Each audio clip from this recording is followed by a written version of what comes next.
একটা ছোট শহরে একটা ছেলে দরিদ্র পরিবারে বড় হচ্ছিল।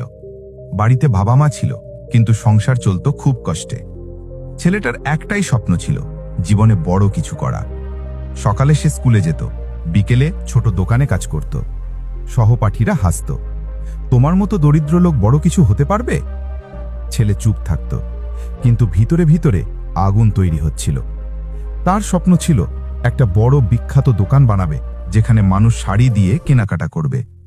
বয়স কম, টাকা নেই, কিন্তু স্বপ্ন ছিল অনেক বড়। একদিন রাতে মা বলল, চেষ্টা কর, হেরে যেও না। আমরা দরিদ্র, কিন্তু আমাদের স্বপ্ন দরিদ্র না। ওই কথা তার মনে গেঁথে গেল। একদিন সে তার দোকানের মালিককে বলল, আমি নিজের দোকান খুলব। মালিক হাসল, তুমি? টাকা নেই, অভিজ্ঞতা নেই, কিভাবে? সবাই তাকে থামাতে চাইল, কিন্তু সে জানত, যারা স্বপ্ন দেখে তারা পাগল হয়েই শুরু করে। সে কিছু টাকা জমালো, ফাঁকা জায়গায় ছোট একটা দোকান খুলল। দোকান শুরু হবার প্রথম সপ্তাহেই কেউ আসলো না। সে একা বসে দরজার দিকে তাকিয়ে থাকত।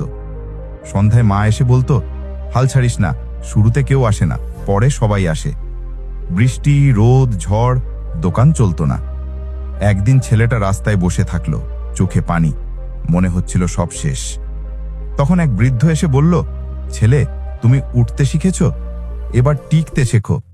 এই কথাটা সে মনে রাখল। সে রাত জেগে ভাবল, মানুষ কেন আমার কাছে আসছে না? সে দোকানের সামনে আলো লাগালো, দোকান রং করল, হাসি মুখে দাঁড়িয়ে থাকত। দিনের পর দিন, মাসের পর মাস, ধীরে ধীরে একজন, দুজন, তিনজন মানুষ আসতে শুরু করল। তারা বলতো, এই ছেলের ব্যবহার অনেক ভালো, সে হাসি মুখে কথা বলে। দোকান বড় হতে লাগলো। 5 বছর পরে সেই ছোট দোকান এখন একটা সুপার শপ। আগে যারা বলেছিল তুমি পারবে না, এখন তার দোকানে লাইনে দাঁড়িয়ে কেনাকাটা করে। একদিন পুরনো মালিক তার দোকানে এসে বলল, আমি ভুল বলেছিলাম, তুমি পেরেছ।